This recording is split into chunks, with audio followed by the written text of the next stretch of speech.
This video is about the installation of the Aquatron Water Still A8000. The first thing you need to do is to check that all the parts are actually in the box when you receive it. You should have a reservoir water level sensor, you should have a funnel, 2 condensers, a boiler level control, you should have a hose kit, a wall mounting bracket, 2 heaters and the unit itself with the perspex lid. Okay. To remove the perspex screen cover, it's a case of putting your fingers underneath the finger recess, pulling up and lifting out, and the screen can be removed.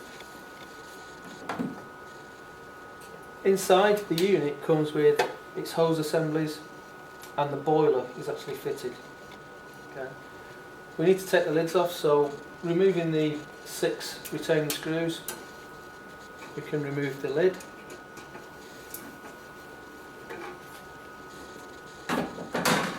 And also the side panel, we can remove the side panel as well.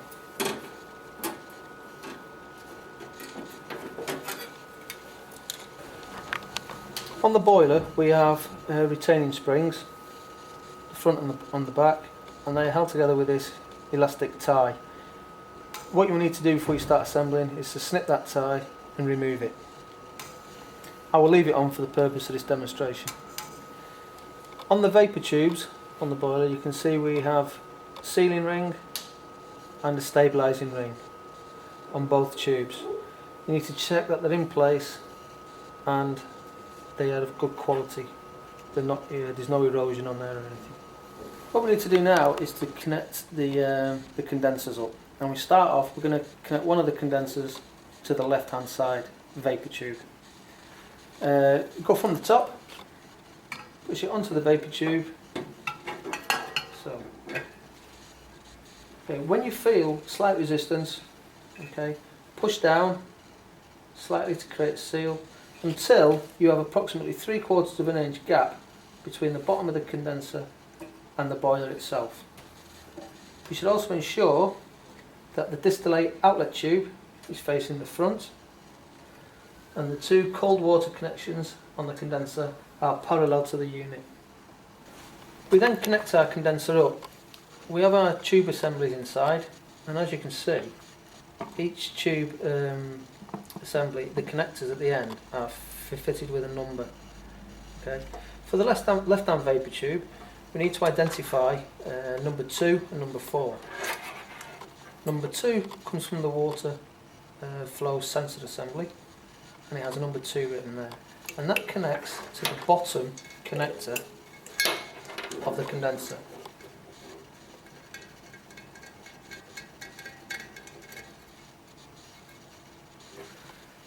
We then identify number 4, which is off the other hose assembly, and that connects to the top connector of the left-hand condenser.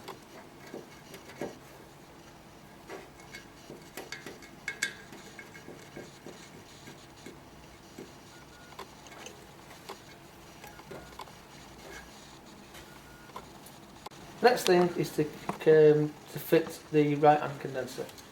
Same thing from the top, put the condenser in, the distillate outlet tube at the front, press down slightly, approximately 3/4 of an inch gap between the boiler and the condenser.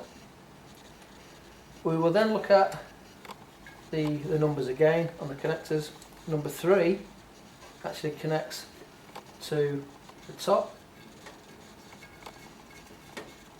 of the right hand condenser, and number 1 connects to the bottom of the condenser. Tube number 1 is a bit longer, and what we do is we make a loop and then we connect it on.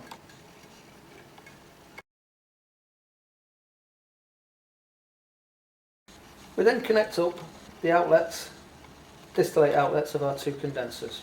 Inside our hose kit, we've got this 8mm tubing. We have a metre length, a T-piece, and then 2 other lengths, and the tubes are held on to this T-piece by 3 tie wraps. You've got 180mm and 100mm. So what we need to do is to connect the 180mm length to the left hand condenser.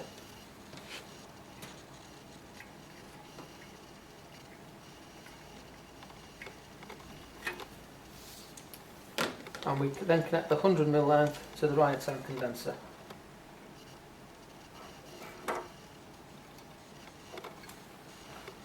These two connectors then will need to be tie wrapped. For the purpose of this demonstration, I will leave the tie wraps off. Now the drain, the distillate outlet can be fed through the bottom hole there, which is if the unit is to be wall mounted, and around the side the furthest hole there, which is if it's to be bench mounted. Again, for the purpose of this demonstration, I will put it through the hole at the side for a bench mounted unit.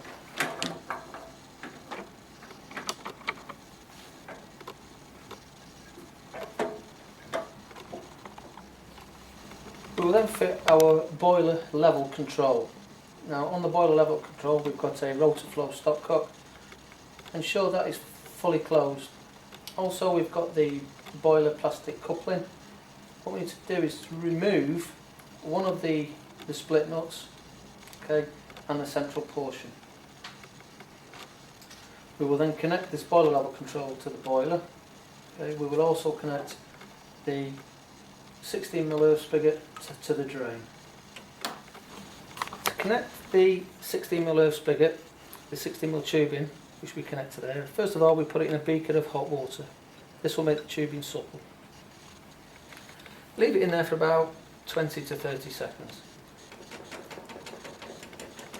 We then connect it onto the drain of our boiler level control.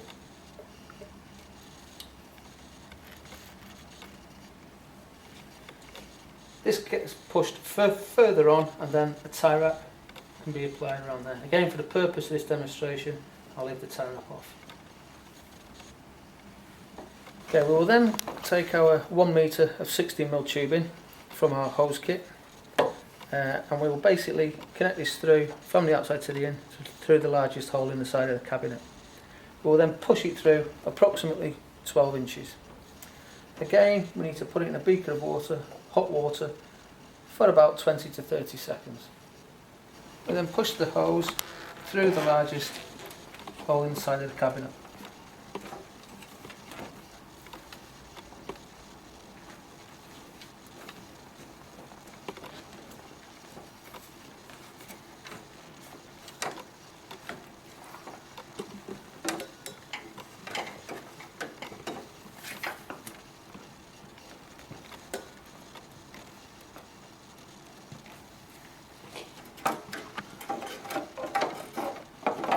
Okay, we then connect our 16mm tubing to our 16mm earth spigot. Like so. Again, that will be tie wrapped. Our boiler level control. We then need to pull out our 16mm tubing, pull it out of the unit until we get a gap of approximately 5 to 10mm between the boiler connection and the boiler level control connection there.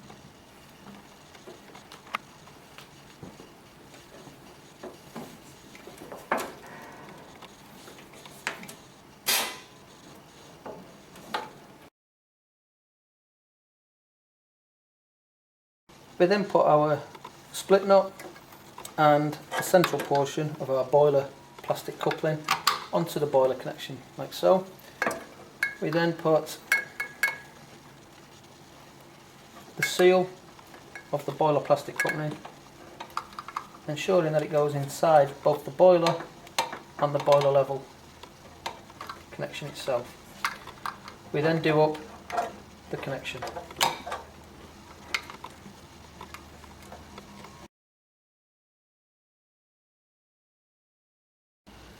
Okay, we then take our black plastic cap off our boiler level control.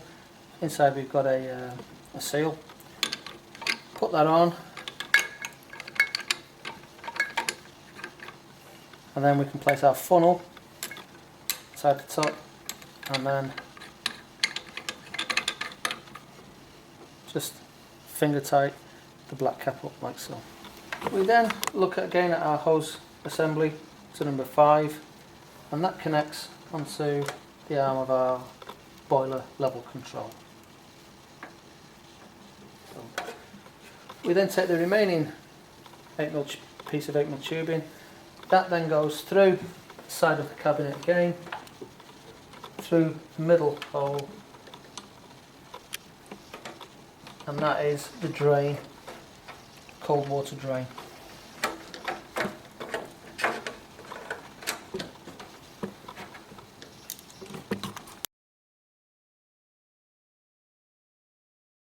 When the hoses are connected, it may be necessary to move the condensers slightly, move the drain hoses slightly, until all the kinks are removed from the actual hoses.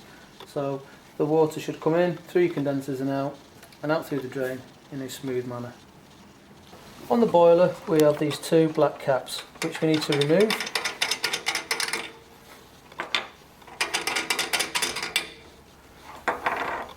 Inside the black caps we have the rubber seal. Okay.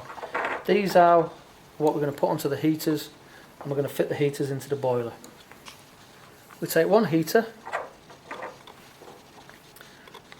put the cap on until approximately 1 inch from the end. You then need to fill the black cap with the seal. So put the seal on like so. Again, when you get to the end, you need to put the seal inside the cap like so. We then take the heater and thread it in carefully to the boiler. When we're in, we then do the cap up.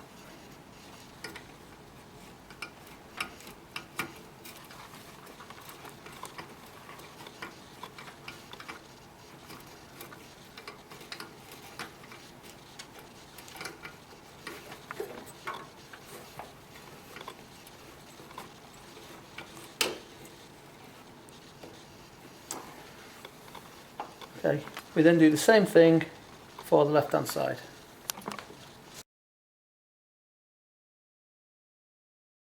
Are in place.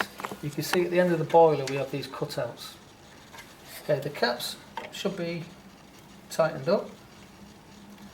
So what you then need to do is to push the heater through the remaining part of the seal until they both fit snug into the nodules at the end of the boiler. Don't force them in because you'll break the glass. When they're in, again just hand tightened up, so the 2 heaters fit like that in the boiler. We then have our heater cables, which the front one we feed through the hole there into the electrical compartment, and the rear one goes through the other hole like so. We will then connect the heaters to the heater terminal block in there. The actual heater terminal block is labelled front heater and rear heater, and you can connect them blue to blue and brown to brown.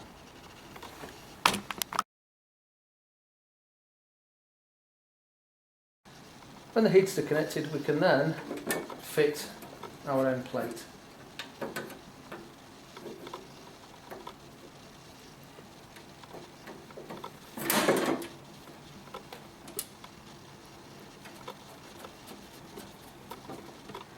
Again, 6 screws. For the purpose of this demonstration, I'm just going to do it up with 1 screw. And our lid, which fits on the top, and is held in with 6 countersunk screws. Okay. When we've got the end plate on and the lid on, we can then connect up our cold water supply. Again, we've provided the mini valve assembly on this connector here. Use a suitable length of hose, obviously connect it with a Jubilee clip, and that fits on there. You can then connect up the electrics. Obviously this needs to be done by a qualified electrician. When that's done, we can then connect our reservoir water level sensor. The bell part of it actually fits into the reservoir. The free end we fit to the connection of our pressure switch, which is on there. That then fits into our reservoir like so. When you've switched on your unit, check that there's no leaks or any damage inside. When that's done and you're happy, you can then fit your Perspex viewing screen, fits under and drops in like so.